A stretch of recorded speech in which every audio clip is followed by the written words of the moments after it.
الشكر علينا ما دعا لله داع. We used to fight for things that was like, it's crazy. When I think about it now, I'm thinking how? I could have killed someone's a mother's son. For what? I'm not here to make the kids walk away and say, oh, he was with Tupac, he was with the Outlaws, or he's a gangster, etc. Hopefully, by me telling my life story will only be a way where some of the kids can take a lesson from it and be happy and proud that Allah guided us to the religion of Islam.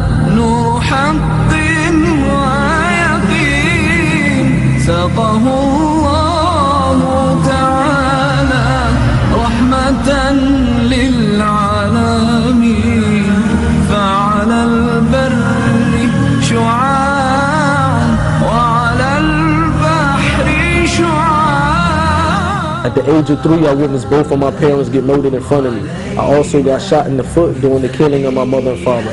One of the guys who killed my parents, he was very close to my father to the point that they was like brothers, and he also looked to the parents of my father as if they was his own parents. After the death of my mother and father, me and my brother, I had a 6-month-old brother in the house at the time, and I had a 3-year-old brother in the house at the time.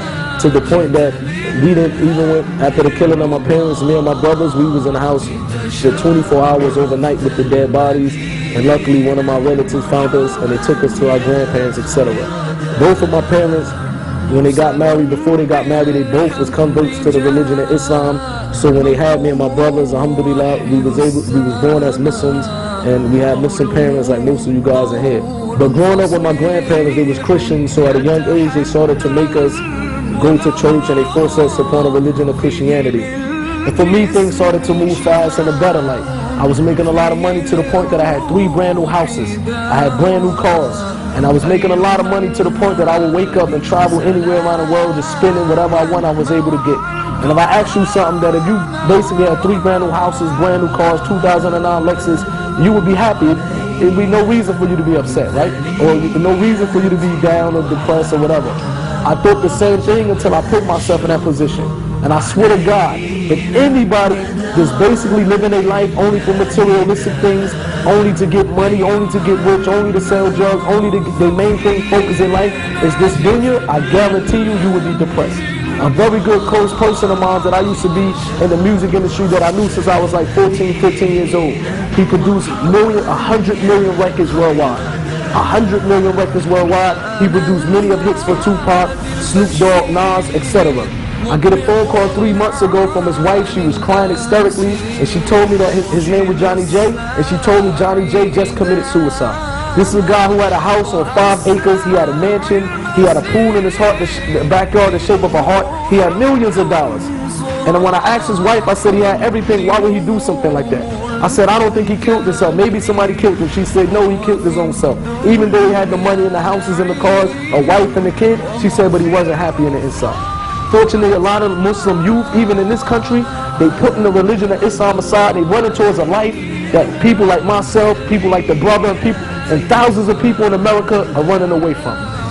Why would you run towards the hellfire when Allah tells you in the Quran that if you follow this religion, you have a chance to get to Jannah, inshallah?